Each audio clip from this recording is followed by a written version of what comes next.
అదే కల్కి కూడా చాలా ఆలోచించాను సార్. కల్కి ఆలోచించి ఇప్పుడు నెక్స్ట్ మంత్ మనం ఒక 10 days అదే రిహర్సల్ టైం ఇస్తే మనం ఒక సార్ ఈ సాంగ్స్ ఫిల్మ్ లో సో కొరియోగ్రాఫ్ ఎలా చేశారు ఇది? ఆయన మైండ్ ఎలా పని చేస్తుంది అసలు? అది ఏం మైండ్ అది? Genius sir, genius. No doubt. One of a kind అంటే మన కల్కి కూడా సార్. కల్కి కూడా వన్ ఆఫ్ అ కైండ్.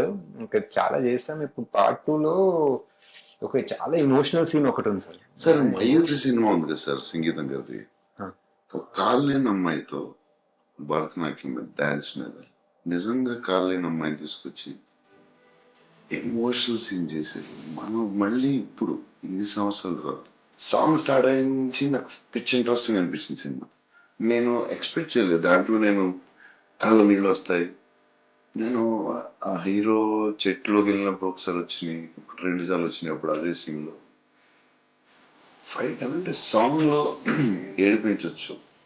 అది దేవి కూడా సార్. దేవి కూడా దీంట్లో సంగీతం గారు ఎంత ఇంపార్టెంట్, ఈక్వల్లీ దేవి. అదే సార్.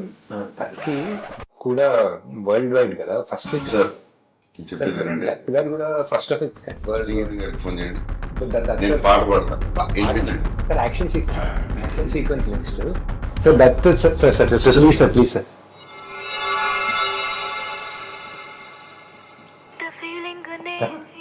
సార్ కాల్ చేస్తాను. హాయ్ అంకుల్, అది ప్రభాస్ బంగారము. బంగారమే కరెక్టే, కానీ బంగారమే మన సినిమాలో లాగా డేట్స్ మనకే ఇచ్చేస్తారు సార్. మనకే ఎక్కడ పోడు ఇక్కడ మనకే ఇచ్చేస్తారు డేట్లని.